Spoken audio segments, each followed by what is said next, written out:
Bonsoir, bonsoir tout le monde. Je ne sais pas si vous arrivez à m'écouter. Vous êtes les bienvenus pour ce webinaire. Vous me permettez 2 petites secondes, le temps de donner la main si à Aziz pour pouvoir partager. Ah, il est là, il est là. C'est Aziz, bonsoir. Bonsoir, Ça c'est va? Comment vas-tu? très bien et vous? Alhamdulillah, Ibarak fik. Très bien. Sidris, bonsoir. Comment allez-vous? D'accord.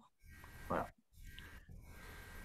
Et Aziz, est-ce que vous pouvez vérifier si vous pouvez partager à ce stade? Oui, je suis en train de... Voilà, oui, c'est bon.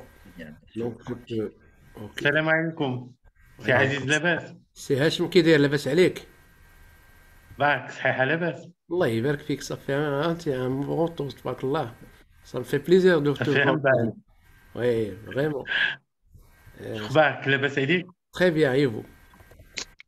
الحمد لله الله يبارك فيك سي روسي لاباس الله يطول عمرك يا سيدي كيما تنقلبوا لاباس عليك vous allez bien bien الحمد الحمد لله لله الحمد لله écoutez مرحبا je et disais merci je beaucoup disais pour à la Cédric participation.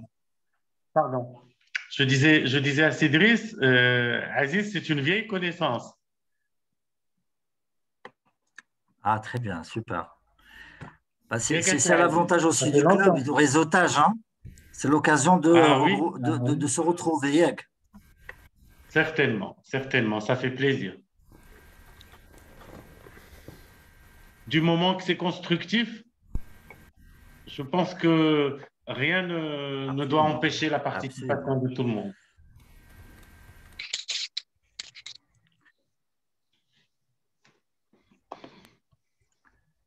Surtout aujourd'hui, le sujet il est vraiment d'une importance capitale sur le pilotage du Absolument. plan de formation et Le plan de pour aussi formation, voir un exactement. petit peu quels sont les mécanismes offerts proposés par les institutions publiques pour accompagner les TPE, PME et d'une façon générale le tissu économique pendant cette particulière période. Est-ce que je ne sais pas, est-ce qu'on peut l'appeler post-pandémie, pandémie? Bon, aujourd'hui on est dans une période de transition. Et Ben le plus oui, important, c'est ben qu'il y a oui, aussi des belles nouvelles ou bonnes nouvelles qui nous arrivent à travers nos membres, les membres de CDD qui contribuent avec nous de façon volontaire et pour proposer un petit absolument. peu leurs compétences, leur temps pour nous éclairer, éclairer tous les membres, éclairer aussi les opérateurs, les chefs d'entreprise. Absolument. Comme certainement vous le voyez, nous sommes à 12 participants sur Zoom. Voilà, Mhm. cette session sera partagée sur Facebook. Voilà, il est en train de se préparer. Très bien. Et alors, au niveau logistique, je vous invite à couper les micros pendant la présentation de Sia Aziz. La présentation va durer, je dirais la présentation elle-même, une bonne heure, disons 45 à 60 minutes. Et on va se donner une demi-heure pour que Sia Aziz réponde aux différentes questions. Peut-être aussi des retours ou des commentaires des différents participants. C'est Aziz, vraiment je tiens rapidement peut-être à présenter c'est Aziz. C'est Aziz, il est vice-président. Déjà, je vais le présenter en tant que vice-président de la commission formation du CDD. Il est basé à Marrakech. Il est le fondateur et CEO de Mag Management Group. Certainement, j'ai omis beaucoup de choses. C'est Aziz. Je vous laisserai certainement l'opportunité pour ajouter d'autres éléments. De toute façon, aujourd'hui, cette session-là, c'est pour nous éclairer, nous présenter les mécanismes de pilotage des plans de formation proposés par les différentes institutions étatiques. Sans trop tarder, je donne le micro, c'est Aziz. C'est Aziz, à vous le micro. Bonsoir, c'est Kautar. Bonsoir tout le monde. Bon, je tiens à remercier c'est Kautar et Cédric pour la confiance déjà, pour m'accorder cette tâche d'être dans la commission formation.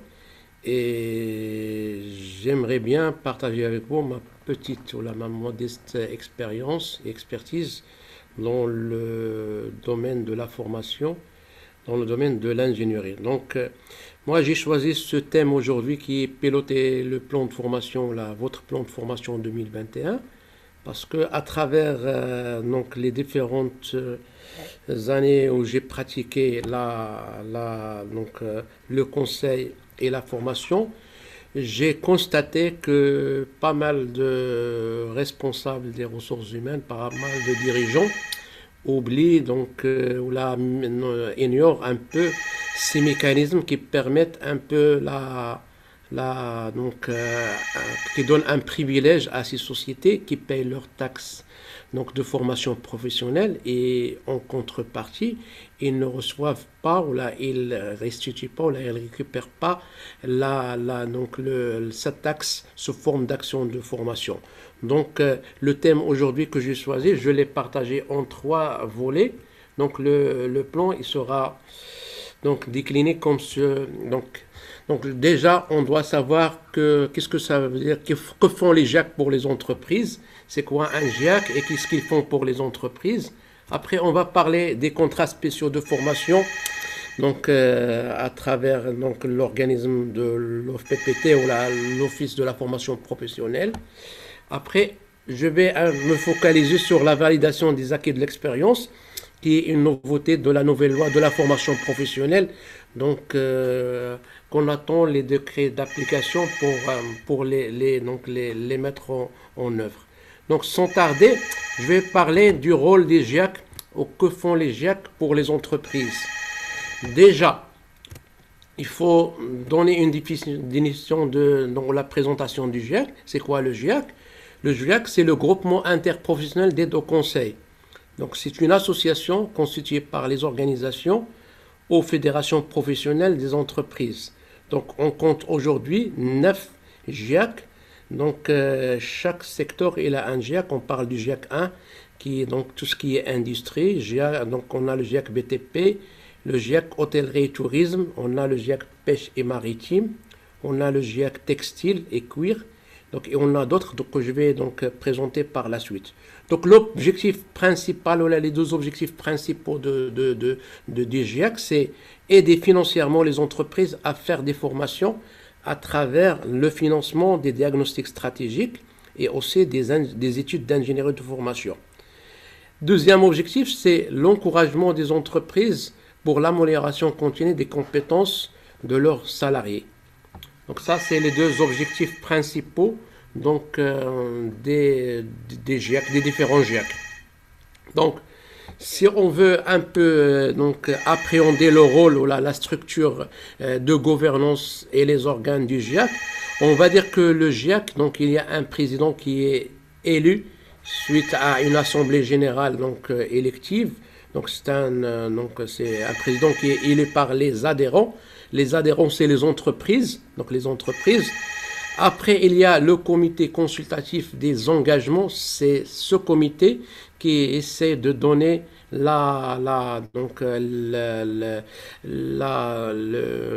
dirais le montant, la somme à allouer à chaque dossier ou à chaque entreprise. Donc, il y a une cellule d'assistance, bien sûr, et il y a un directeur du GIAC. Ça, c'est l'organigramme et la structure du GIAC en général, dans tous les différents GIAC.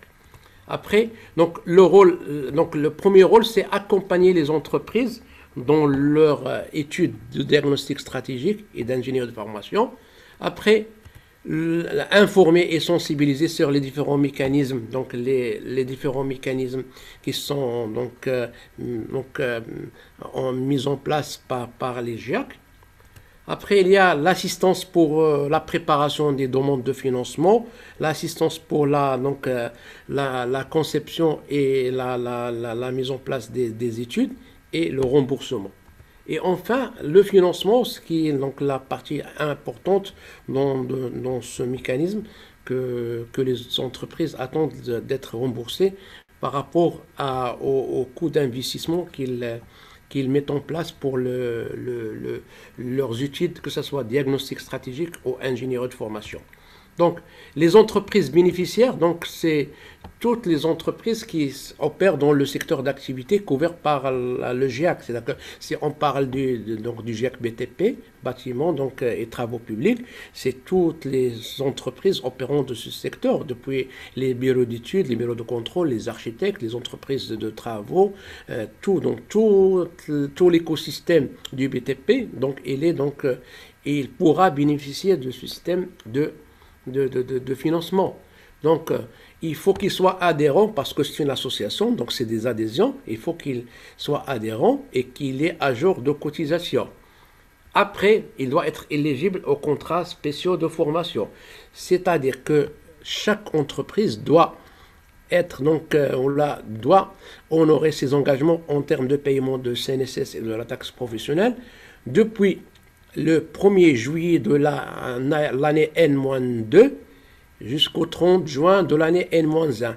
Je donne un exemple concret. C'est qu'une entreprise, aujourd'hui, si on veut parler d'un plan de financement pour l'année 2021, c'est que l'entreprise doit payer doit honorer ses engagements en termes de cotisation CNSS depuis le 1er juillet 2019 jusqu'au 30 juin 2020. Donc, au cours de cette période, l'entreprise doit honorer, c'est-à-dire doit déclarer ses salariés, doit payer donc sa taxe de formation professionnelle et doit l'acquitter.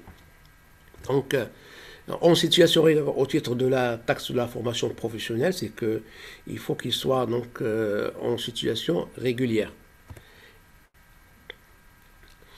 Donc, et le plus important, c'est que cette étude de diagnostic stratégique ou d'ingénierie de formation doit avoir un projet de développement, soit une création d'emplois, soit lié à une exportation, soit lié à un investissement technologique en mise en nombre. C'est-à-dire que si une entreprise veut mettre en place un système ISO, donc il pourra bénéficier de ce mécanisme qui est donc le GIAC.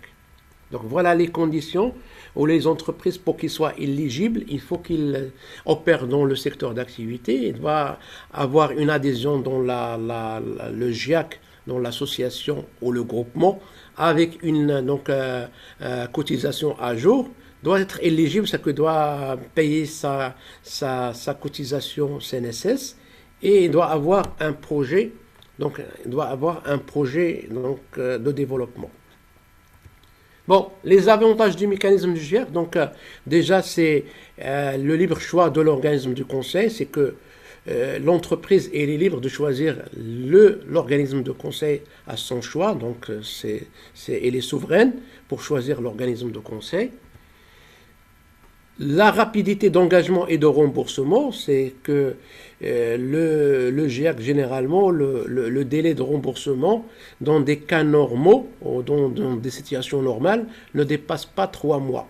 Sauf pour quelques GIAC qui, parfois, le remboursement peut atteindre des délais un peu qui dépassent les 6 mois ou les 7 mois. Le remboursement, il est de 70 à 80%. Il est à 70% si on fait une étude séparée, c'est-à-dire que soit on fait une étude de diagnostic stratégique ou bien une étude d'ingénierie de formation. Mais si on fait les deux études conjointement, bien sûr, en commençant par le diagnostic stratégique, donc l'ingénierie de formation, elle est remboursée à 80%. Et le quatrième avantage, c'est la possibilité de bénéficier du système tiers payant. C'est que l'entreprise, pour alléger sa trésorerie, si un bureau il est qualifié par le département de la formation professionnelle, il ne paye que 30% plus les 20% de la TVA et que, au lieu d'attendre le remboursement, c'est le cabinet qui attend le remboursement, donc des 70%. Bon, le récapitulatif. Donc, on a dit que pour toute étude de diagnostic stratégique, le remboursement il est de 70% avec un plafond de 100 000 dirhams hors taxe. Pour l'ingénierie de formation, il est remboursé à hauteur de 70% avec un plafond de 100 000 dirhams et 80% si l'étude est consécutive à une étude de diagnostic stratégique. Aussi, on parle des études sectorielles. Aziz, excusez-moi Oui, de vous interrompre. C'est Aziz. Est-ce que vous partagez quelque chose? oui, Parce on ne voit pas. oui. De toute façon, de mon côté, on ne voit pas. Bah, c'est, Vous verrez ici. bah, restez avec moi.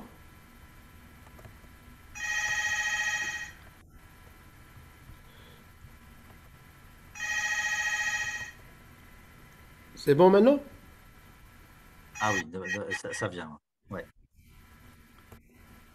excellent. Si vous pouvez le mettre en mode plein écran, ça serait mieux encore.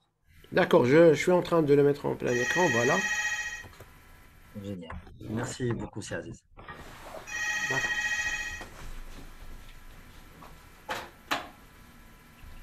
Bon, vous m'écoutez? Vous m'entendez là? Si. Donc, Ouais, ouais. donc je, donc, j'ai parlé donc des avantages, donc les entreprises bénéficiaires. Maintenant, je parle des avantages. Donc, j'ai déjà parlé. C'est-à-dire que c'est il y a le libre choix de l'organisme du conseil, la rapidité d'engagement. On a parlé de remboursement qui est de 70 à 80% et on a la possibilité de bénéficier du système tiers payant. Bon, le récapitulatif, j'ai dit que pour toute étude de diagnostic stratégique, le remboursement, il est à hauteur de 70% avec un plafond de 100 000 dirhams sur le montant hors taxe. Pour tout ce qui est ingénierie de formation, le taux de remboursement, il est de 70% avec un plafond de 100 000 dirhams, mais il pourra atteindre 80% si l'étude est consécutive à une étude de diagnostic stratégique. Donc c'est les deux, donc les deux composants. Mais on a aussi le GIAC, il peut financer toute étude sectorielle. Donc cette étude sectorielle, elle est destinée à des associations ou des fédérations et que le taux de remboursement, il est de 100% et il peut aller jusqu'à 1 million de dirhams. Donc c'est-à-dire que si une fédération ou une association professionnelle exprime son besoin pour une analyse stratégique ou pour une étude d'ingénierie de formation, donc le GIAC avec donc l'ODB, qui est l'Observatoire des métiers et donc des métiers, pourrait donc financer cette étude à concurrence de 100%, avec un plafond de 1 million de dirhams. Donc c'est les différentes études que les GIAC donc financent, donc depuis le diagnostic stratégique jusqu'à l'étude sectorielle, de 70% à 100%. Bien sûr, bien évidemment, toute étude sectorielle, elle est suivie par une étude d'ingénierie de formation aussi, qui est financée à 100 000 dirhams et qui donne droit à des formations groupées qui sont aussi financées à 100 000 dirhams. À 100%, pardon. Bon, les contrats spéciaux de formation. Donc, comment on fait le plafond de remboursement? Donc, les contrats spéciaux de formation, si une entreprise elle a payé courant l'année TFP, c'est-à-dire que l'année TFP, comme j'ai expliqué tout à l'heure, depuis, par exemple, pour 2021, depuis le 1er juillet 2019 jusqu'au 30 juin 2020, s'il a payé une taxe entre 0 et 20 000 dirhams, il a 10 fois. Donc, il aura donc jusqu'à 10 fois du montant de la taxe pour la formation. Donc, il aura donc un budget qui égale 10 fois la taxe de la formation professionnelle. Mais s'il fait les deux études, c'est-à-dire il a fait une étude de diagnostic stratégique suivie d'une étude d'ingénierie de formation, donc il pourra avoir jusqu'à 15 fois le montant de la TFP. Je prends un cas concret. Une entreprise qui a payé 10 000 dirhams, donc de taxes de formation professionnelle courant l'année TFP, il pourra avoir jusqu'à 100 000 dirhams pour les actions de formation s'il fait une seule étude d'ingénierie de formation. Mais s'il fait une étude de diagnostic stratégique suivie par une étude d'ingénierie de formation, il pourra avoir jusqu'à 150 000 dirhams de plafond. Et ainsi de suite. Si l'entreprise elle a payé une taxe de formation professionnelle entre 20 000 et 200 000 dirhams, donc le plafond il est de 200 000 dirhams pour les actions de formation s'il n'a pas fait une étude de diagnostic stratégique, mais s'il fait une étude de diagnostic stratégique suivie par une étude d'ingénierie de formation, il pourra avoir jusqu'à 300 000 dirhams de subvention hors taxe du montant de la formation. Au-delà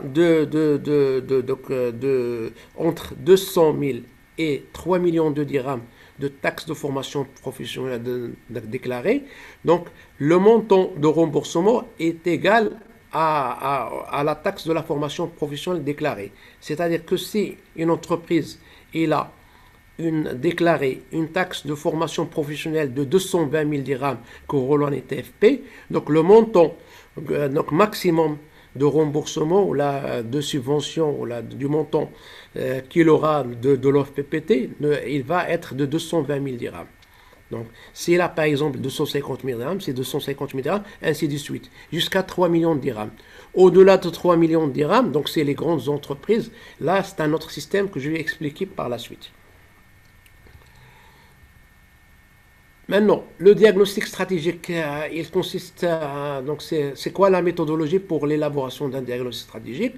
Donc c'est l'analyse stratégique pour donner une définition brève, c'est un processus d'analyse de la situation de l'entreprise d'un de ses domaines d'activité stratégique par rapport à son environnement, son marché, ses concurrents, ses stratégies actuelles et potentielles dans le futur et ses capacités actuelles et futures.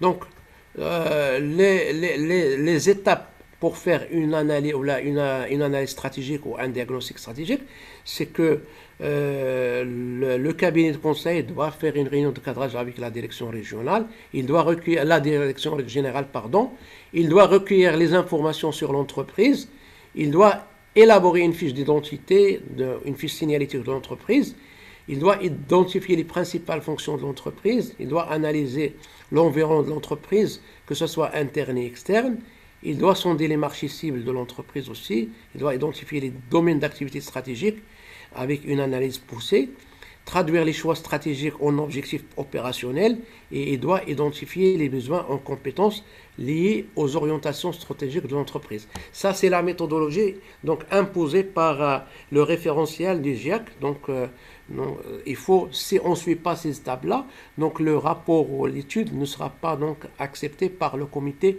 consultatif donc, des engagements.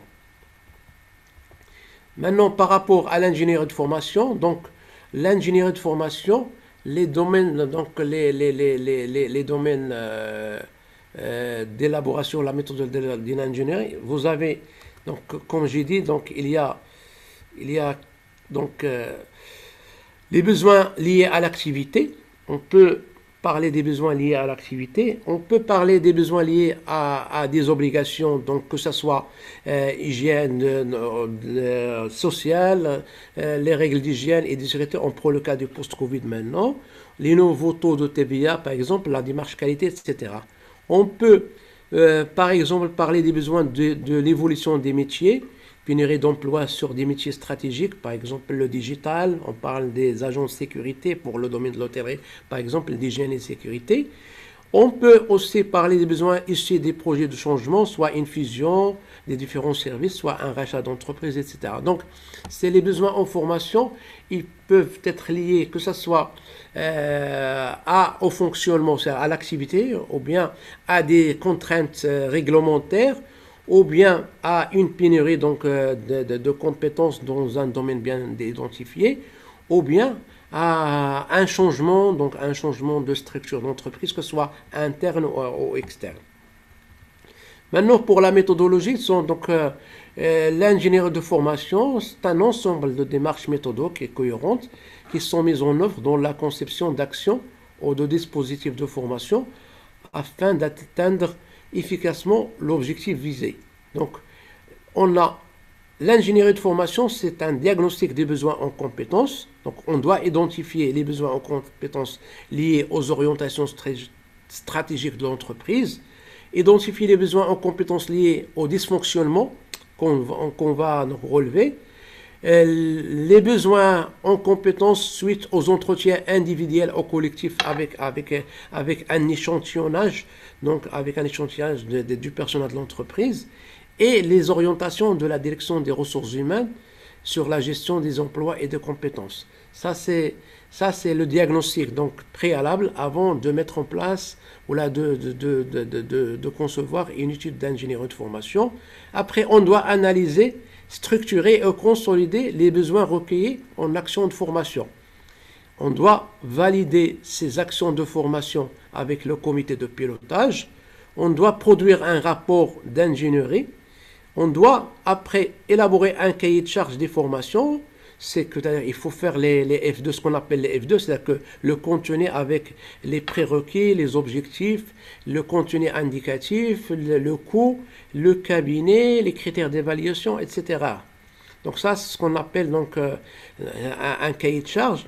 On doit consulter les cabinets de formation parce que généralement, on a des cabinets qui sont spécialistes dans l'hygiène, dans la sécurité. On a des cabinets qui sont donc pluridisciplinaires.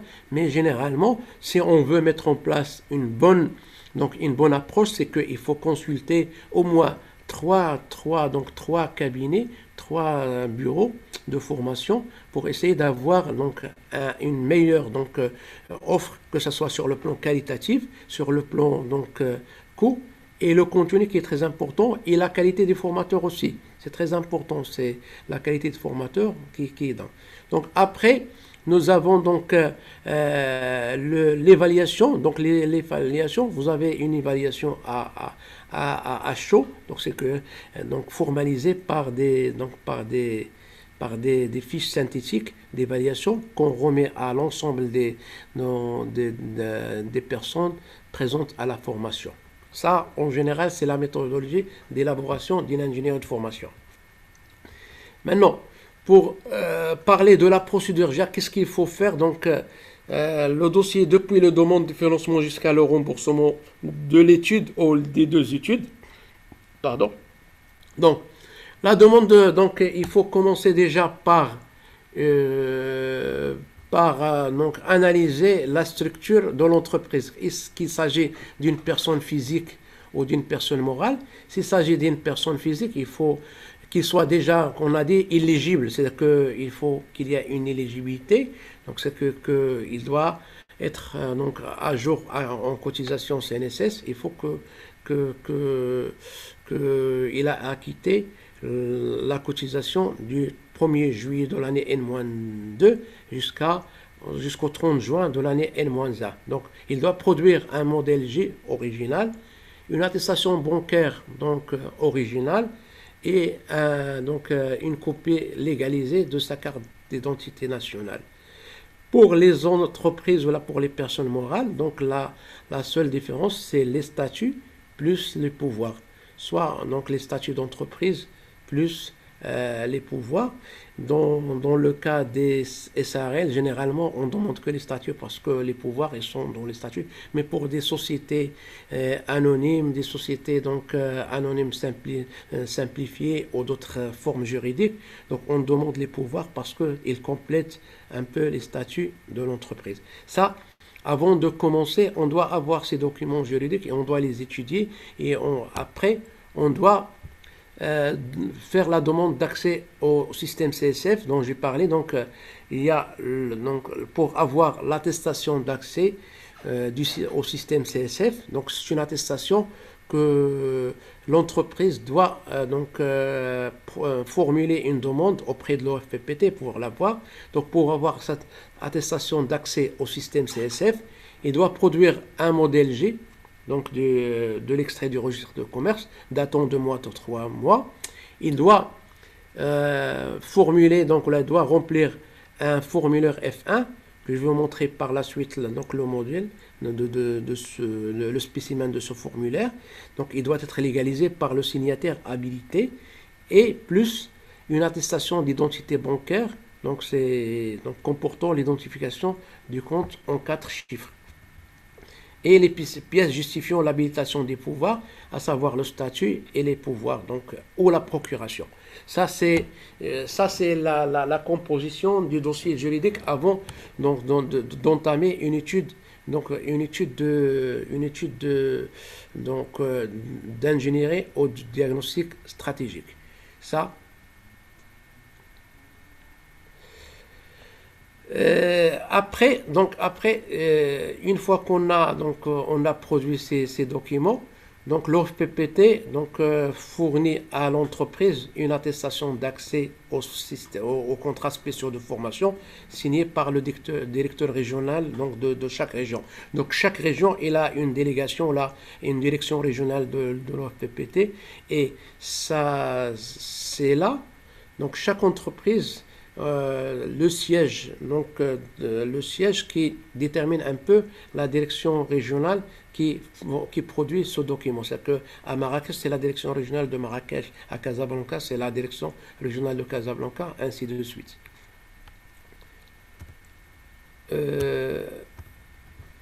Après,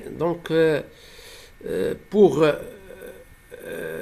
les demandes on a dit que après, on doit fournir des documents qui sont les suivants. Donc, on a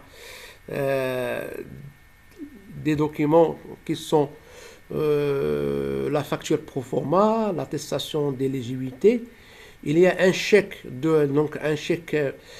comportant qui comporte aussi bien la cotisation annuelle plus les frais d'étude de chaque dossier. Donc, évidemment, chaque GIAC il a ses conditions et c'est pas de la même manière. Donc, chaque GIAC il a une tarification spéciale. Je vais vous présenter le tableau par la suite. Donc, il y a des documents. Donc, il y a les documents qui sont le G1, le G2, le G4, le G5. C'est des documents qu'il faut remplir. Donc, je vais vous montrer les spécimens par la suite pour essayer de demander le financement auprès de l'entreprise. Bien évidemment, il faut faire une proposition d'intervention du cabinet, le G7. Et après, une fois que le dossier il est accepté, on doit passer à une deuxième étape qui est la réalisation de l'étude. Donc la réalisation de l'étude avec un planning. Une fois qu'on a cet avis de réalisation, c'est là on peut commencer l'étude. Donc bien évidemment, le GIAC, après le premier comité, il donne son accord de principe de financement, quid de produire un rapport qui doit être validé par le comité consultatif des engagements. Donc sans entrer plus de détails, parce que c'est des documents à remplir, que je peux vous montrer par la suite l'ensemble des documents. Mais ça, évidemment, si le cabinet il est en tiers payant, donc il y a la demande de bénéfice du tiers payant qui est le G13 que l'entreprise doit signer et qui dit qu'il autorise le cabinet à être qu'il soit remboursé directement et que l'entreprise ne paye que 30% plus les 20% de la TVA. Donc, par la suite, voilà le tableau récapitulatif des frais. C'est que, par exemple, le GIAC BTP, les frais d'adhésion annuels, c'est de 250 dirhams.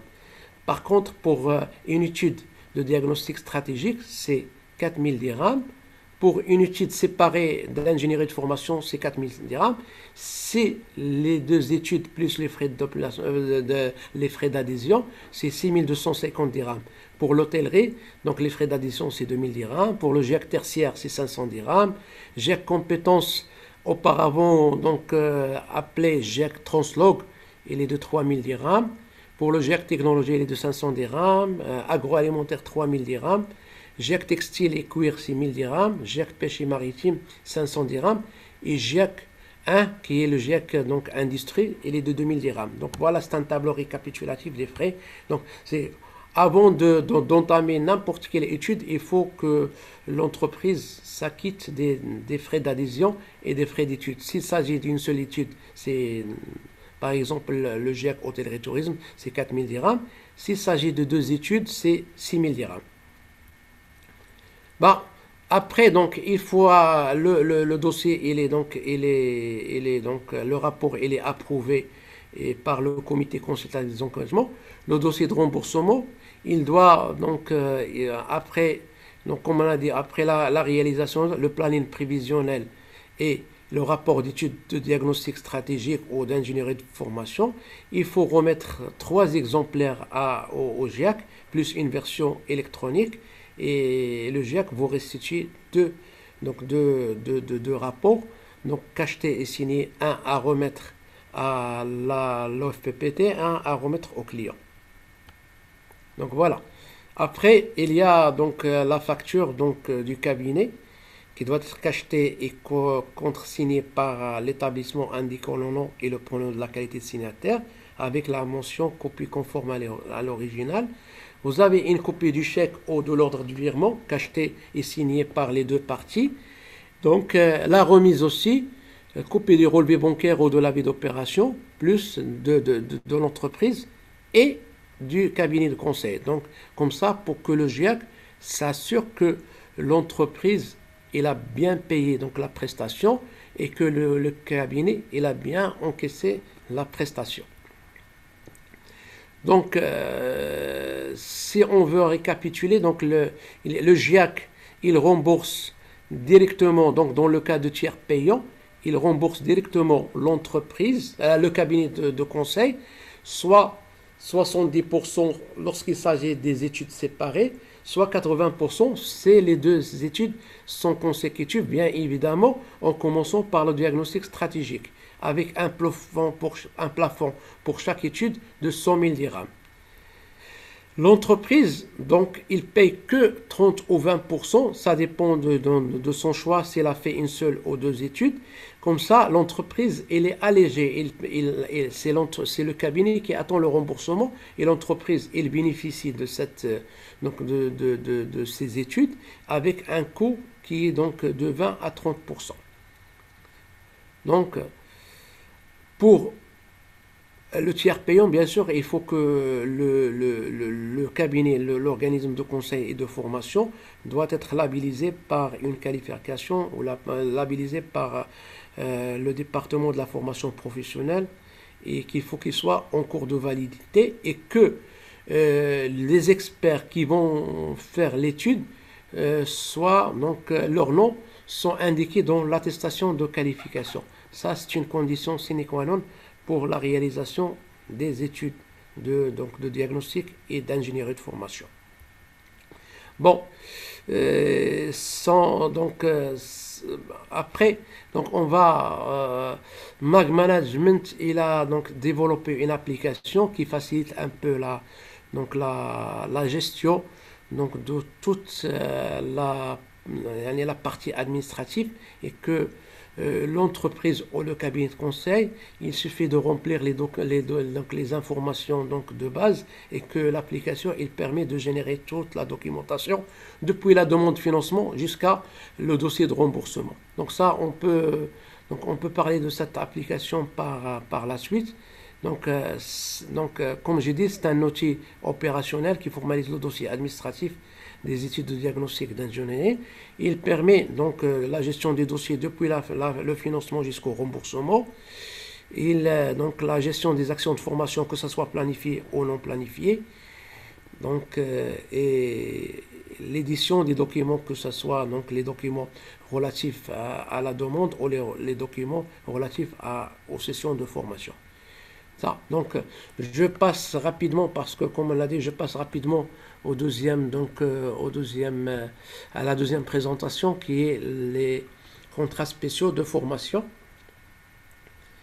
Voilà. Donc,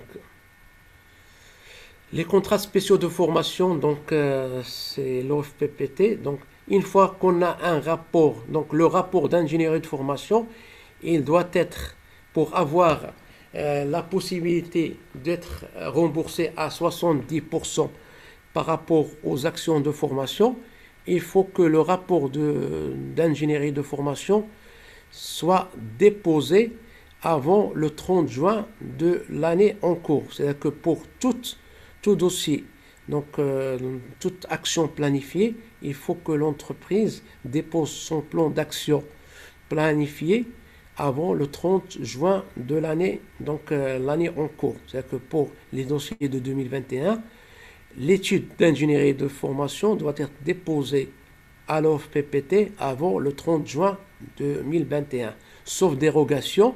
Par exemple, en 2020, suite à la pandémie de Covid-19, le comité central des engagements il a prolongé le délai jusqu'au 30 septembre 2020. Maintenant, les principales règles, donc là, les principes généraux du CCF, c'est quoi un CSF? Le CSF, c'est un contrat, ou là, les contrats spéciaux de formation, c'est un mécanisme qui vise l'émergence de la demande des entreprises en formation en cours d'emploi, ainsi que l'amélioration continue des compétences des salariés. Donc, présentation des CSF, c'est le CSF, il est conclu entre l'OFPPT et l'entreprise bénéficiaire. Donc, c'est un contrat entre l'OFPPT et l'entreprise. Donc, le système CSF est financé sur une fraction des produits de la taxe de la formation professionnelle. Si je peux donc un peu développer un peu la réflexion sur ce point-là, c'est que le montant global de la taxe de la formation professionnelle que la CNSS verse à l'OFPPT, 30% de ce montant, il est alloué aux contrats spéciaux de formation. Et les 70%, ils sont alloués à la formation donc diplômante décernée par les ETA. Donc les STA et les ETA donc des différentes villes du Maroc. Donc l'éligibilité au CSF, c'est les employeurs assujettés à la TFP, comme on a dit, c'est les employeurs en situation régulière vis-à-vis de la CNSS.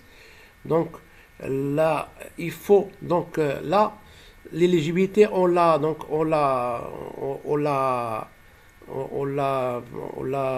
contrôle ici, donc on vérifie l'éligibilité. Voilà, le site de l'OFPPT il est là. Et après on cherche l'éligibilité en saisissant le nom, le numéro d'affiliation donc d'une société. Je prends le cas par exemple de cette société, je vais faire l'éligibilité. Je vais chercher l'éligibilité, voilà. Cette société qui est donc société, elle est éligible. Donc cette société, elle a payé durant l'année TFP, donc ce qui est donc le mois juillet 2019 jusqu'au juin 2020, elle a payé 2477 donc de TFP. Donc s'il veut faire une étude d'ingénierie de formation séparée, il va donc bénéficier d'un plafond de 24 777 pour les actions de formation. Maintenant, s'il va faire une étude de diagnostic stratégique suivie par une étude d'ingénierie de formation, le taux, il va il va augmenter et donc c'est 15 fois la taxe de la formation professionnelle et le plafond, il va passer à 37 166. Maintenant, c'est le cas de cette entreprise. On peut prendre un autre cas. Par exemple, je prends ce dossier-là, et vous allez voir que, par exemple, par rapport à ce dossier-là, il est non éligible parce qu'il n'a pas payé donc, le mois 4, donc il a payé jusqu'au 3, le mois mars 2020, donc il n'a pas payé le mois d'avril, mai et juin. Donc ça, il ne pourra pas donc, bénéficier ni des études de diagnostic stratégique et d'ingénierie de formation, ni d'actions de formation. Ça, c'est donc la vérification de l'éligibilité, comme je vous ai dit, par rapport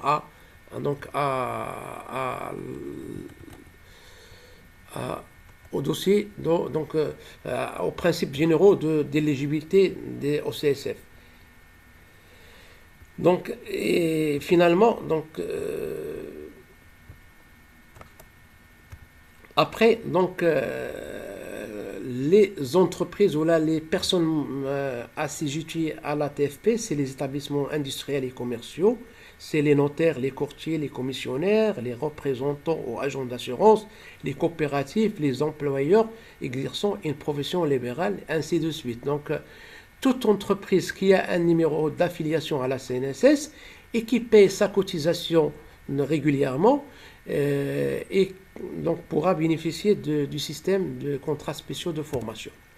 Maintenant, le champ d'application, Donc, les actions de formation planifiées, c'est des actions, comme j'ai dit, inscrites dans un plan de formation annuel, donc passées obligatoirement par le GIAC et par une étude d'ingénierie de formation. Donc, les actions de formation non planifiées, ça, c'est des actions que l'entreprise pourra, donc, il pourra procéder à des actions de formation non planifiées. La seule différence, qu'il ne va pas passer par le GIAC, mais il ne va bénéficier que 40% du taux de remboursement. Bien évidemment, il faut prendre en considération que le volume ou le taux journalier des formations, il est donc réglementé par l'OFPPT. C'est que l'OFPPT, il a une nomenclature des différentes domaines de formation. C'est qu'il y a des formations qu'on ne peut pas donc dépasser 6 000 dirhams, d'autres 5 000 dirhams, mais le plafond des formations, il ne dépasse pas 8 500 dirhams. Donc, par exemple, la région de Casablanca, donc, les formations, donc le coût journalier, il est plafonné à 8 000, si ma mémoire ne me trompe. Donc, c'est à 8 000 ou bien à 8 500 dirhams. Donc, il y a une nomenclature par région. C'est que si je finance, ou là, je facture pour l'entreprise un coût de 10 000 dirhams, la nomenclature, s'il prévoit que cette formation, il est à 8 000 dirhams, donc le FPPT, il va se baser sur la nomenclature qui est 8 000 dirhams pour vous payer, que ce soit les 70% ou les 40%. Ça, c'est très important. On peut facturer à l'entreprise en tant que cabinet de formation ce qu'on veut. C'est que si l'entreprise elle est d'accord qu'il soit donc facturé à 10 000 ou à 15 000 dirhams par jour sur une formation donc technique, et s'il accepte, il doit savoir que derrière l'OFPPT, il va la rembourser sur la base de la nomenclature qu'on peut trouver dans le site de l'OFPPT ou dans les sites de DGIAC. Donc, il y a aussi des actions d'alphabétisation fonctionnelle. Donc, ça, c'est des formations qui sont aussi donc, financées par l'OFPPT. Et les actions groupées dont j'ai parlé tout à l'heure, ces actions, ils sont donc remboursées à 100% dans le cadre d'une action, d'une étude d'analyse sectorielle suivie par une étude une analyse ou une étude sectorielle d'ingénierie de formation. Ça, c'est les champs d'application des CSF. Maintenant, les plafonds de remboursement, comme je vous ai dit, donc c'est la même chose qu'on a parlé tout à l'heure. Donc, c'est pas la peine de rappeler ça, parce que tout à l'heure, on a parlé de ce tableau. Maintenant, comme j'ai dit, le taux de remboursement, 70% lorsqu'il s'agit des formations planifiées. Ça, bien évidemment, on parle des actions ou là, des études faites et des formations faites par des cabinets externes. Parce que même l'entreprise pourra procéder à des actions de formation planifiées en interne, mais le coût ne peut pas dépasser 800 dirhams par jour. Par contre, s'il fait des actions planifiées à travers des organismes externes, il pourra bénéficier de 70% donc du coût retenu. Oui. Si vous permettez, je pense que la page est figée. Donc, il y a une seule page depuis le début. On voit ici éligible au CSF, c'est-à-dire les principes généraux de CSF. Je reviens vers là, mais ok. Peut-être il faut arrêter le partage. Voilà, arrêter le partage et repartager encore une fois. D'accord. C'est bon maintenant? Il faut activer juste, voilà. C'est bon? C'est bon. Oui. Bah, donc, les principes généraux donc, des CSF, on a parlé, donc ça, c'est pas la peine de revenir sur ce point-là. Je reviens sur les principes généraux. Est-ce que vous voulez que je reprends l'explication par rapport aux principes généraux et l'éligibilité des mécanismes? Qu'est-ce que vous en pensez? On était sur la même page, donc c'est bon, alors il n'y avait pas de souci alors. D'accord. C'est bon.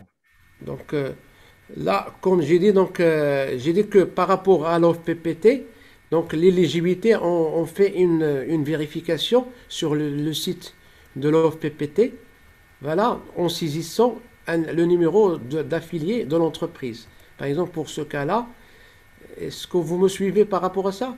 C'est bon? Et ça charge là. On voit un écran noir. J'ai l'impression qu'il est en train de charger.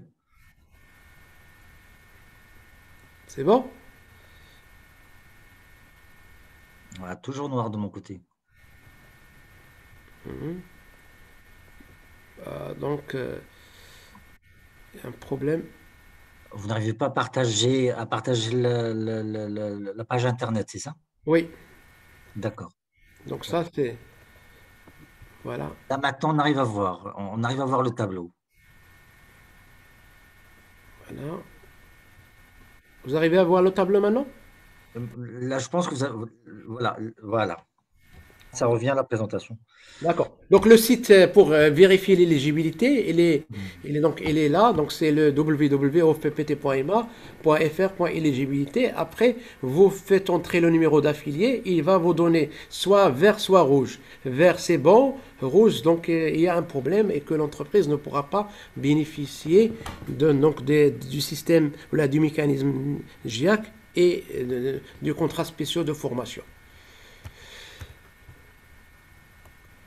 Maintenant, par rapport au champ d'application, donc on a parlé de ça, c'est que par rapport au taux de remboursement, on a dit que pour les actions planifiées, ils sont remboursables à 70% selon la nomenclature préétablie par l'OFPPT. Pour les actions non planifiées, ils sont à 40%. Et pour les actions groupées, ils sont donc à 100%. Il y a d'autres actions liées, donc pour les actions faites en interne, c'est que certaines entreprises préfèrent prennent elles-mêmes en charge leur étude en interne et que le GIAC, il rembourse. Donc, il rembourse, ou pardon, l'OFPPT, il rembourse donc les actions à hauteur de 800 dirhams par jour, maximum.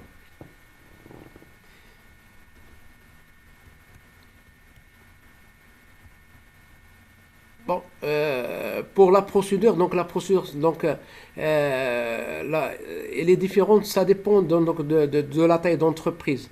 S'il s'agit d'une entreprise dont le chiffre d'affaires il est inférieur à 3 millions de dirhams, donc il doit passer obligatoirement par le GIAC. Les entreprises dont l'ATFP il dépasse 3 millions de dirhams, ils n'ont pas besoin de passer par le GIAC, donc ils peuvent faire directement leur demande à l'OFPPT. On pourrait on a parlé des associations ou bien de groupements d'intérêt économiques ou des associations d'entreprises. Donc, ils pourront aussi demander un financement auprès de l'OFPPT. Ça, les grands établissements aussi. Donc, pour la procédure des établissements inférieurs à 3 millions de dirhams, la demande de financement, c'est un dossier à déposer.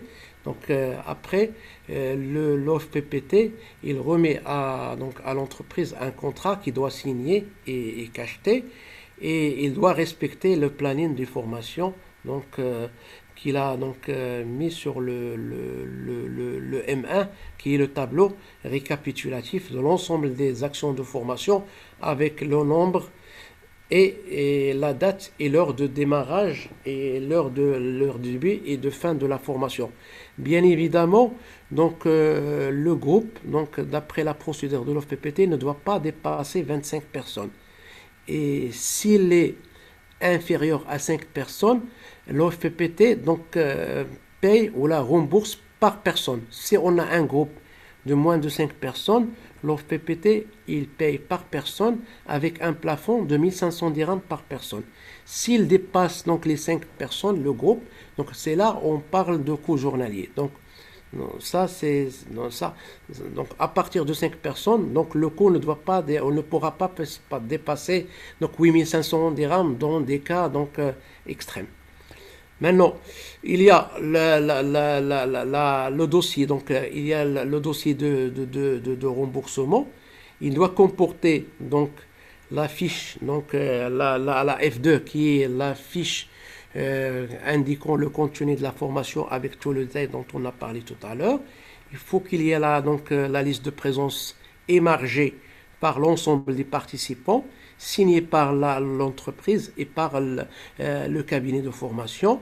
Il faut la facture, bien évidemment, et il faut les justificatifs de règlement, à savoir copie du chèque et le relevé ou l'avis d'opération de l'entreprise. À la différence du GIAC, l'OFPPT ne demande pas les relevés du cabinet du conseil. Il demande seulement les justificatifs de l'entreprise. Voilà. Donc le schéma il est le suivant. Donc on a la checklist. Donc il y a le dossier administratif, il y a le dossier administratif, il y a le F1. Donc ça c'est la première étape pour avoir l'attestation d'accès. Après nous avons s'il s'agit donc pour déposer le dossier, il faut donc une procuration. Si le cabinet va se charger de déposer le dossier, il doit avoir obligatoirement une procuration de la part de l'entreprise. Donc, l'unité de gestion, il doit vérifier le dossier avant de donner l'attestation d'accès dont on a parlé. Donc, l'attestation d'accès qui est donc l'attestation d'accès au CSF. Donc, il doit d'abord vérifier l'éligibilité, après il donne l'attestation d'accès à l'entreprise. Les éléments constitutifs du dossier administratif, il y a le formulaire F1. Le formulaire F1, voilà le modèle du formulaire. Donc le spécimen, il est là.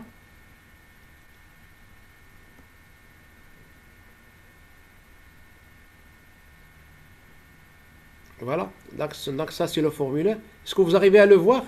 Là, je pense qu'avec Internet, ça passe pas sur Zoom. Ça, on n'arrive pas à voir, non. Donc, je vais essayer de le partager comme ça pour voir. Voilà. Voilà, le voilà. Donc ça c'est Oui. ça c'est le formulaire F1. Donc ça c'est la première étape. Donc pour demander l'attestation d'accès au CSF. Donc c'est l'entreprise doit remplir ce document. Donc avec toutes les informations, le responsable de la formation, la personne habilitée donc à représenter l'entreprise, l'effectif en cadre, employé, etc. Est-ce que l'entreprise a déjà bénéficié des contrats spéciaux de formation et la signature légalisée cachetée par la personne habilitée. Donc ce document-là, avec les documents administratifs, à savoir les statuts et les pouvoirs, le modèle G et l'attestation bancaire, doivent être remises à l'OFPPT pour avoir l'attestation d'accès. Bien évidemment, avec l'éligibilité, si l'entreprise est éligible, il est éligible, donc il pourra avoir l'attestation. S'il n'est pas éligible, donc l'OFPPT refuse de donner cette attestation au cabinet, donc à l'entreprise. Donc je vais arrêter ce partage et je reviens à la présentation. Voilà. Donc ça c'est voilà.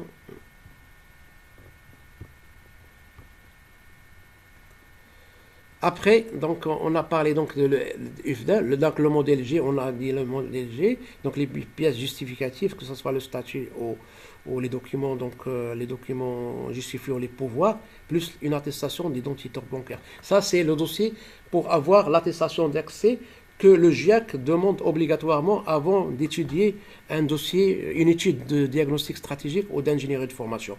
Après, donc, la procédure je l'ai déjà expliqué. Donc, une fois le rapport d'ingénierie, donc s'il s'agit d'une action planifiée, donc obligatoirement, on doit déposer donc le rapport avec une attestation d'approbation signée par le GIAC.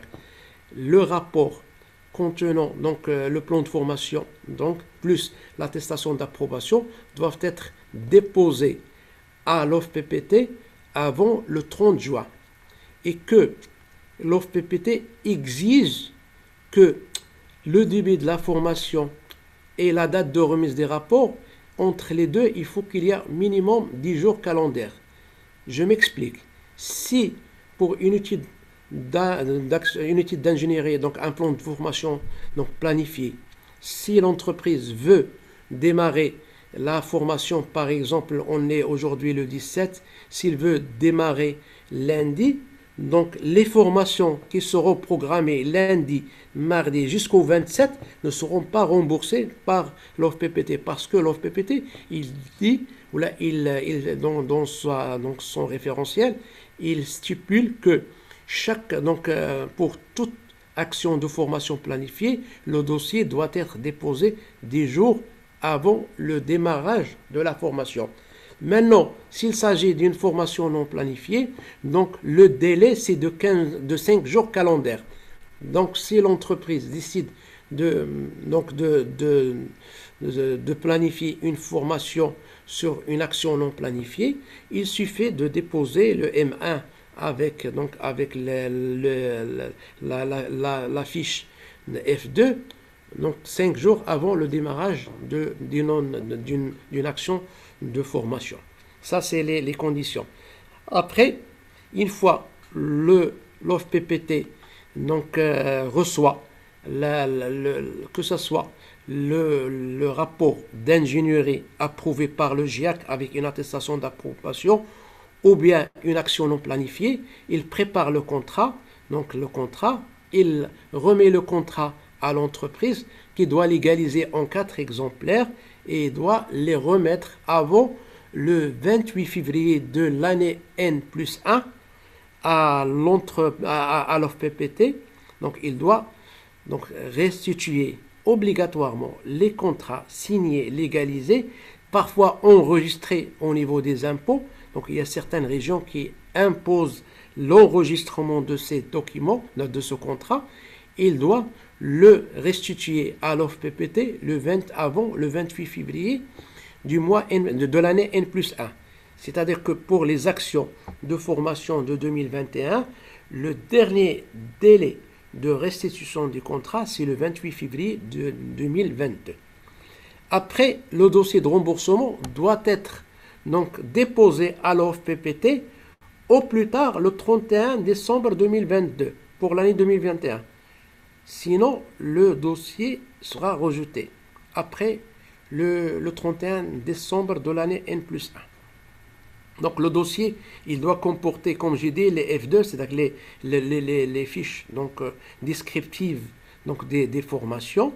Il doit avoir, il faut qu'il y ait la facture, contresignée, co-signée par les deux parties, les justificatifs de règlement et les listes de présence.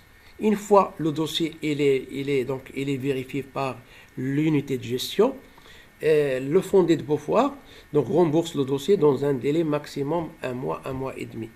Ça dépend des fonds reçus par l'OFPPT. Bon. Donc comme j'ai dit, ça ce que j'ai expliqué, ça c'est le récapitulatif. Donc voilà.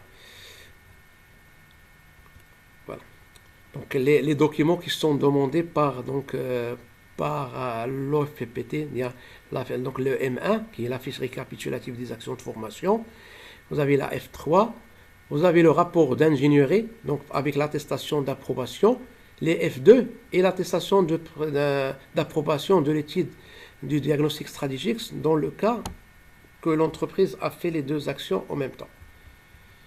Maintenant, le demande de financement, l'action non planifiée, on a dit que c'est le M1, la F3. La F3, c'est une fiche signalétique du cabinet de conseil. Donc le F3, c'est la fiche signalétique du cabinet de conseil. Après, vous avez les F2 qui sont les fiches d'identification des actions de formation. Donc chaque Par exemple, une formation Excel, il faut qu'il y ait le domaine le domaine de compétences et le technique, le nom de la formation, les objectifs, le public cible, le contenu indicatif, le coût, l'organisme qui va faire la formation et les dates, le nombre de personnes, etc.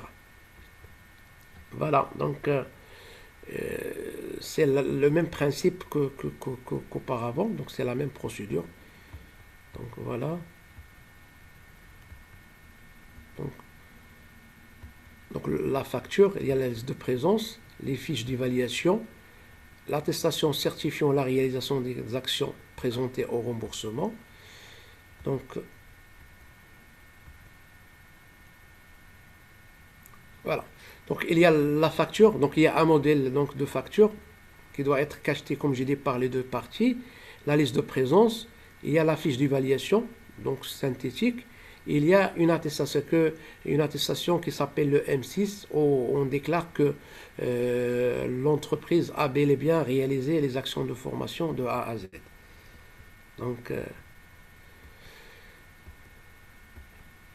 Donc les justificatifs de règlement, que ce soit par chèque, par virement ou par effet de commerce. Donc sur ce, je vous remercie.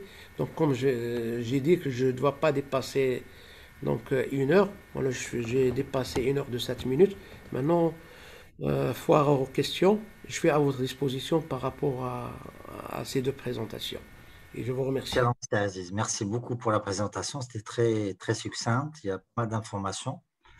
On va peut-être démarrer par une petite question de Madame Saïda Masmoud, qui posait la question sur le GIEC pour les entreprises de services. Est-ce qu'il existe Oui, pour les services, c'est le GIEC tertiaire. Le GIEC tertiaire. Et deuxième question qu'elle pose, est-ce qu'il y a une qualification spécifique pour les cabinets de formation pour postuler accompagnement via les GIEC? Écoutez, pour les cabinets de formation, il y a deux conditions. Donc les conditions, c'est que le cabinet doit avoir des références et doit être éligible. Donc l'éligibilité, c'est le même principe que les entreprises, avec la seule différence que un cabinet qui vient d'être créé, donc il est éligible d'office. Un cabinet qui vient d'être créé, donc il est éligible d'office, c'est-à-dire qu'aujourd'hui, on est au mois de février. Si je décide de créer aujourd'hui un cabinet, je suis consultant et je décide de créer un cabinet, je suis éligible d'office pour cette année. D'accord? Après, il suit le même principe que les entreprises, c'est-à-dire il doit déclarer ses salariés pendant l'année TFP qui commence le 1er juillet de l'année N-2 jusqu'à le 30 juin de l'année N-1. Est-ce que c'est clair ou je dois donc un peu détailler? Je pense que c'est très clair. Je ne sais pas pour Madame Masmoud s'il désire poser d'autres questions par rapport à ça. Alors, je pense que c'est suffisamment clair. Merci, je vais aussi ouvrir les micros si les participants souhaitent poser leurs questions directement par, on va dire oralement. Écoute, vous êtes les bienvenus. Alors, pour gérer ça, il y a un bouton lever la main, comme ça pour ne pas créer de cacophonie. Vous avez la possibilité d'ouvrir votre micro et voilà, on avance.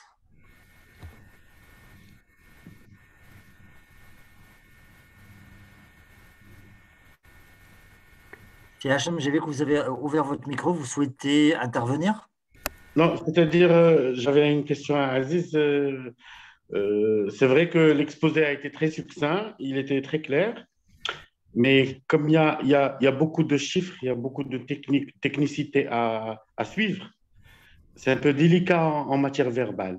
Est-ce que, c'est Aziz, je vous pose la question, est-ce qu'on pourrait recevoir une petite documentation partagée, écrite? Ne serait-ce que les documents que vous nous avez présentés. Bien sûr, donc il n'y a pas de souci. Je vais vous partager et la présentation et aussi le référentiel, que ce soit GIEC et OFPPT. Très bien. Les deux. Il n'y a pas de souci. Je remettrai les documents à M. Rossi et là, on va les partager On via va les mettre, c'est canaux. qu'on va créer, voilà, on va créer un Un canal. répertoire sur le site du Exactement. CDD. Comme ça, tous les Exact. adhérents peuvent y accéder pour récupérer les informations. Comme ça, ils peuvent trouver Exact. Exact. toute la formation. Excellent. Merci Très beaucoup, Sir bien. Aziz. Merci beaucoup. Barakallah. Alors, généreux comme je te connais, c'est Aziz. Je sais que Maradish te prête les documents directs. Merci. Bah, même si vous voulez, moi, pour faciliter la tâche au cabinet de formation et de conseil et aussi aux entreprises, j'ai développé une application qu'on aura Mhm. l'occasion de la présenter, que une entreprise ou un cabinet devant le client avec son smartphone, il peut saisir donc tous les documents et les télécharger en PDF et les remettre au client séance tenante en 10 minutes maximum. Très bien. Ah, super, super. Et ça, donc, je l'ai Merci. développé pendant le confinement et je l'ai essayé dans mon cabinet avec mes consultants. Ça marche à merveille et que il gère depuis la première étape jusqu'à la dernière étape avec toutes les impressions, le suivi, le planning, les alertes, tout. Et je pense Très bien. qu'on a avec nous des cabinets de conseil. S'ils veulent l'essayer, je peux partager une démonstration et avec le tutoriel. Et après, s'ils ont des questions, je peux les aider pour faire ça. Et c'est une application web. Donc, C'est bon, merci beaucoup, Sir Aziz. On a une autre question de Madame Masmoud. Je ne sais pas, Madame Masmoud, est-ce que vous souhaitez poser la question directement sur micro? De toute façon, je vais peut-être la lire. Alors, il s'agit, elle dit, les stagiaires bénéficiaires, est-ce qu'ils doivent être salariés et non des sous-traitants? bah, ça, c'est une question un peu. Je vais répondre diplomatiquement et officieusement. C'est que pour les intérimaires, Madame Saïda, il parle des intérimaires. Donc, les intérimaires, généralement, c'est leur société qui les déclare. C'est pas l'organisme. Je prends le cas des hôteliers. Les hôteliers, ils travaillent à 60 à 70% avec des sociétés d'intérim, à l'instar de Tectra, Manpower, etc. Et que ces salariés, ils sont déclarés par les sociétés d'intérim. Donc, la réglementation stipule ou dit qu'il faut qu'ils soient les salariés de l'entreprise.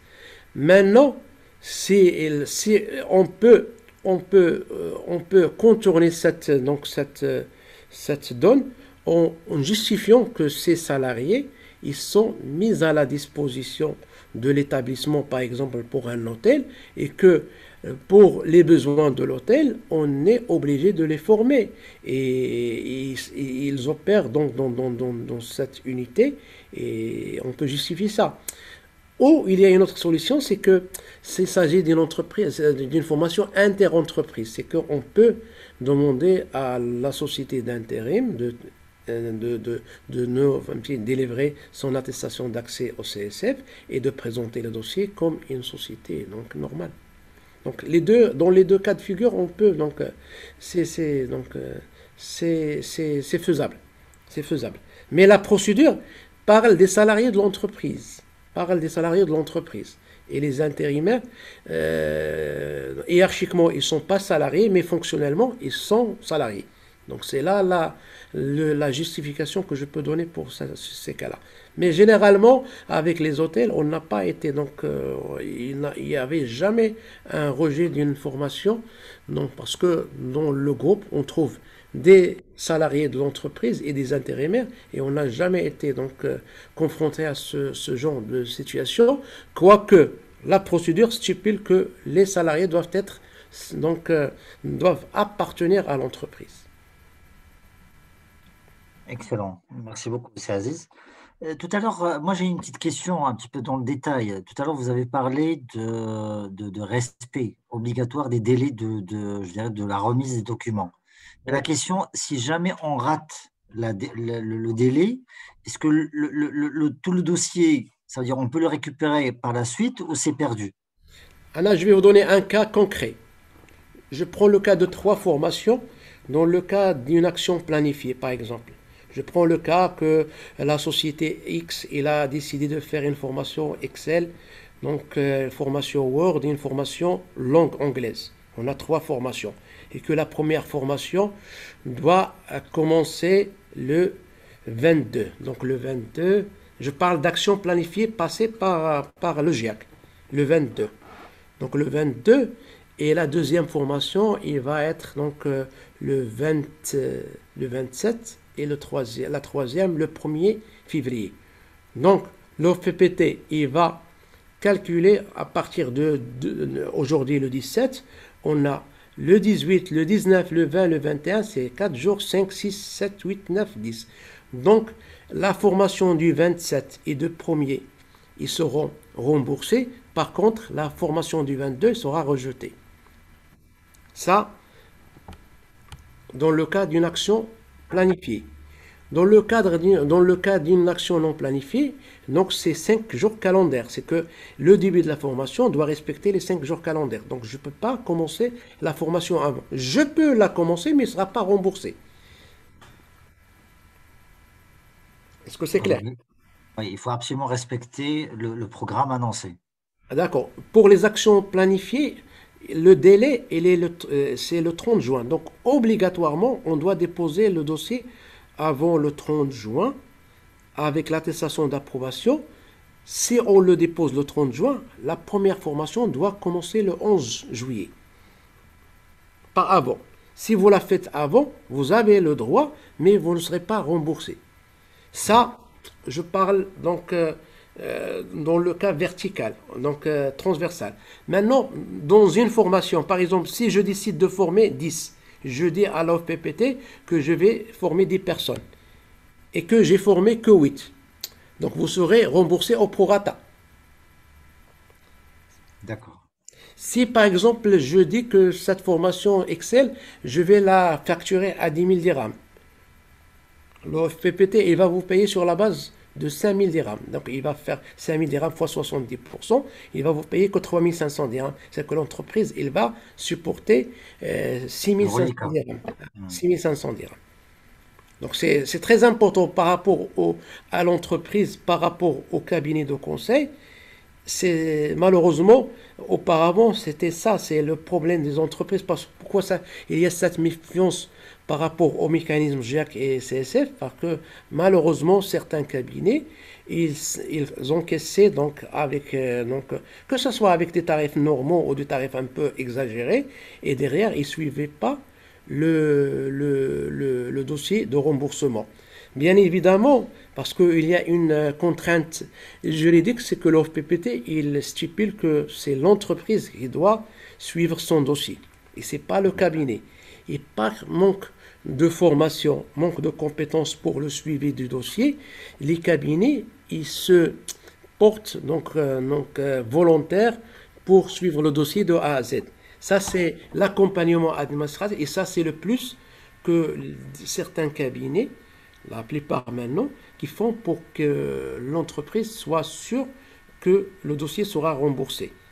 Donc l'OFPPT, il rembourse dans le délai. Si le dossier il est bien ficelé, nickel, il n'y a pas de problème. Si on suit la procédure à la lettre, le GIAC et l'OFPPT, ils remboursent. Je vous garantis qu'ils remboursent. Il a même remboursé des dossiers juste après le confinement pour 2021. Il a remboursé beaucoup de dossiers et je peux donner des exemples par la suite, il n'y a pas de souci. Et des grosses sommes, c'est-à-dire des dossiers de 400 000, 500 000, 300 000, 200 000 dirhams, et il les a remboursés malgré la crise du Covid, il a remboursé les entreprises.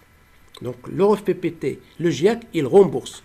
Quid de respecter la procédure. Ça, c'est très important. Malheureusement, certains cabinets, moi je le dis, et c'est le mea culpa maxima, je le dis, on reconnaît que dans certains cas, on n'est pas très, donc on ne tient pas nos engagements à 100%, on ne tient pas les engagements à la lettre, et que les cabinets, lorsqu'ils sont remboursés, il largue les entreprises et laisse les entreprises donc courir à tort et à travers pour qu'ils soient remboursés. Et malheureusement, il dépasse les délais, il y a des manques et l'entreprise, il est dissuadé donc, par rapport à la procédure. C'est pour cela, moi, dans l'argumentaire que je dis, que je m'engage avec des garanties pour que le dossier soit remboursé de A à Z. Hein. Et j'espère que je suis clair par rapport à ça, c'est Rossi. Allô? C'est Rossi? C'est Rossi? C'est Rossi? Oui, je pense que c'est aussi, il a un petit souci, je pense. Non. Mhm. Alors, il va revenir, je pense. Il y a d'autres questions? Est-ce qu'il y a d'autres questions?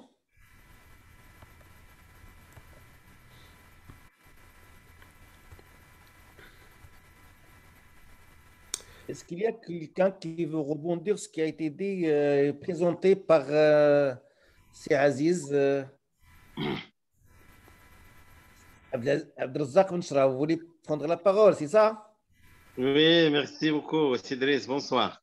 Bonsoir, Bonsoir. c'est Benchra. Merci Allez-y, beaucoup. à vous la parole. Merci beaucoup pour cette présentation très enrichissante. Moi, je voulais savoir seulement comment accéder à l'application. Est-ce que ça se trouve sur Play Store ou quoi? Bah, c'est une application sur Google.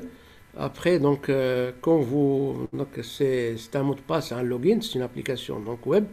Vous aurez un mot de passe et un login. Après, vous saisissez les informations et vous aurez les documents téléchargeables en format PDF. Donc, c'est tout. Et Merci beaucoup, c'est si Aziz. vous Si vous voulez, pouvez. on peut faire donc un one-to-one en TeamViewer et on vous montre comment faire de A à Z. On prend des cas, il n'y a pas de souci, au cas par cas. Je Merci peux beaucoup, faire c'est avec Aziz. tout le monde, si quelqu'un veut tester l'application, je peux l'assister. Après, je lui donne la démo pour qu'il l'essaye tout seul. Mais vraiment, c'est une application que j'ai testée personnellement et qui ça nous a épargné beaucoup de temps. Parce que parfois, quand tu saisis, voilà, quand vous saisissez manuellement un nom d'une entreprise 5 ou 6 fois, parfois vous oubliez un S, parfois vous le faites en minuscule par majuscule, et vous avez des fondés de pouvoir qui sont un peu bureaucratiques et qui doivent suivre à la lettre. Si tu manques un point ou un S ou un G, etc., ils vous refusent le dossier. Maintenant, avec l'application, quand vous saisissez Abdelrazak Benchra, donc il est donc implémenté sur tous les documents une fois pour toutes. Hein. Si vous mettez une Merci date, beaucoup. elle est implémentée sur une fois pour toutes. Et ça, c'est très important par rapport au dossier. Merci beaucoup, c'est Aziz. Merci, merci. Euh, c'est Aziz, je pense, je ne sais pas si vous avez répondu à une question de M. Rachid Shahid. J'ai pas Bonsoir, vu. une question, s'il vous plaît. Comment obtenir le remboursement si on fait appel à un cabinet étranger ou un consultant étranger? Merci beaucoup. Il faut passer il faut passer par un cabinet marocain parce que il faut la condition sine qua non c'est l'éligibilité. Donc l'éligibilité c'est que la taxe de la formation professionnelle elle est destinée aux Marocains. Donc il faut qu'il soit donc faite par des personnes marocaines. Donc l'éligibilité c'est une condition sine qua non. Maintenant comme j'ai l'occasion de travailler avec des groupes canadiens, donc ils sont donc passés par des cabinets marocains qui ont l'éligibilité. Donc c'est tout. Donc, donc Parfait. l'éligibilité elle est obligatoire pour passer un dossier. Il y a une question sur Facebook de M. Chrat. Les formations en distanciel sont aussi remboursées. Pour l'instant, non, mais on attend la nouvelle refonte du référentiel. Et avec la pandémie, donc il est question de les prévoir dans la nouvelle version ou la nouvelle procédure. Parce que c'est une évidence. Donc, ils vont l'intégrer. Je ne sais pas si vous avez déjà répondu aussi à une question de Madame Aïcha Bkali qui dit merci beaucoup de partager le logiciel avec moi. Je suis un cabinet. C'est quoi, s'il vous plaît, le nombre de salariés doivent être dans l'entreprise pour bénéficier des remboursements? Bah, on a dit tout à l'heure, donc une entreprise qui a 3 salariés, il a droit à faire des formations, mais dans le cadre des actions non planifiées. C'est normal, pour faire une étude d'ingénierie de formation ou là, une étude de diagnostic stratégique, il faut que la structure suive. C'est pas, donc il est anormal qu'on va demander un financement auprès du GIAC pour faire une analyse ou là, un développement d'une application ou là, d'un site web pour une entreprise qui a 1 ou 2 salariés. Donc il peut passer directement par les actions non planifiées et qu'il soit remboursé à 40%. Donc, minimum, il faut avoir. Il y a des GIAC qui acceptent à partir de 5 personnes, il y a d'autres qui acceptent à partir de 20 personnes. Ça dépend des GIAC. Donc, chaque GIAC, il voit la faisabilité de l'étude. Maintenant, pour une étude de diagnostic stratégique, par exemple, pour la mise en place d'un schéma directeur ou d'une application ou d'un site web, si le cabinet de conseil donc motive la demande, le comité pourrait donc accepter la demande pour une petite structure, une toute petite entreprise. Maintenant, toute chose étant égale par ailleurs, il faut justifier, il faut motiver la demande, c'est tout. Donc il faut motiver derrière la demande.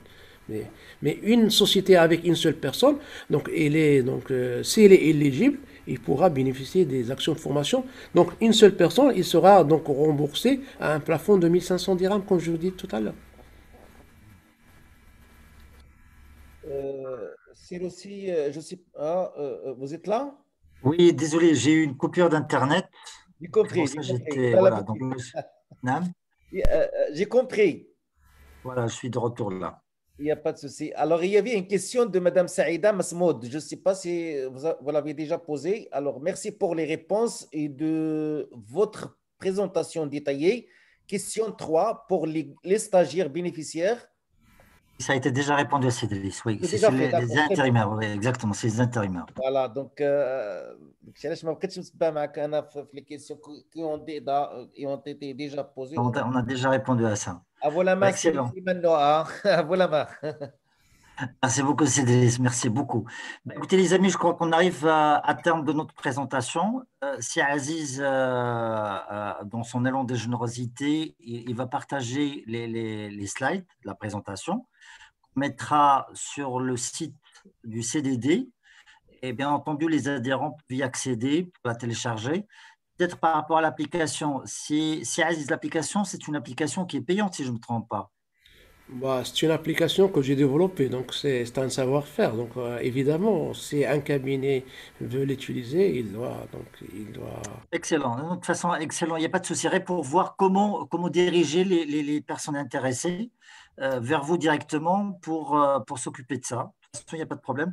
À travers le site, les personnes peuvent aussi montrer leur intérêt s'ils sont intéressés. Et de cette façon-là, ils vont accéder directement à votre adresse email. Moi, Vous donner l'accès. je vais envoyer mon adresse email par message pour tout le monde, comme ça. Génial. C'est beaucoup plus facile. C'est D'accord? beaucoup plus facile. Les deux boîtes email, donc professionnelles et personnelles. Voilà, Mhm. ça c'est personnel et ça c'est professionnel. Et comme ça, pour les Voilà, personnes. C'est Aziz Vim, VIM, arobase gmail.com. Et donc, direction @mmggroup.com. Et Voilà, excellent. Les amis, je crois qu'on a tenu notre promesse. Donc, on a fait une présentation d'1 heure. On a fait une session de questions-réponses. Inch'Allah, alors avec le CDD, on reprend notre calendrier ou notre programme de formation. Notre programme, notre souhait, c'est de venir d'une façon assez fréquente, avec des thèmes nouvelles, des thèmes d'intérêt pour la communauté d'entrepreneurs, pour la communauté aussi des équipes, des collaborateurs, des entrepreneurs.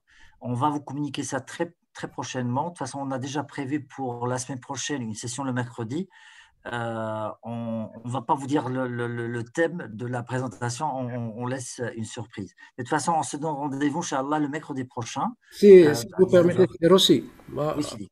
moi, je veux passer un message aux entreprises parce que haram qu'on a une manne de la taxe de la formation professionnelle, que ce soit au niveau des GIAC ou là, au niveau de l'OFPPT, et qu'en fin d'année, ils sont donc retournés à l'État, alors que c'est l'argent de l'entreprise et qu'ils ne les utilisent pas.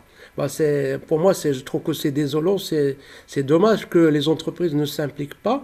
Et moi, dans le cadre de ma mission volontaire au sein le CDD, si une entreprise a besoin d'accompagnement, je peux le faire donc volontiers, sans aucune contrepartie, pour expliquer donc, donc avec une approche de proximité le mécanisme de A à Z, et après ça, on parlera du business. Mais je suis prêt à accompagner n'importe quelle entreprise, moi je le dis, et je m'engage à venir chez eux, dans l'entreprise, pour expliquer, pour assister, pour préparer toute la paperasse administrative pour qu'ils bénéficient de ce système avec le moindre coût. Excellent. Bah, écoutez, c'est un appel clair et évident, de toute façon pour l'accompagnement dans un premier temps par rapport à la formation et par rapport à la procédure. Génial. Écoutez les amis, merci beaucoup, c'est Aziz. Donc on s'entend rendez-vous très bientôt, Inch'Allah. Merci pour tous les participants et à très bientôt. Et au Merci. revoir. Au revoir. Merci, c'est Aziz. Merci tout le monde. Merci, merci. Merci beaucoup. À très vite.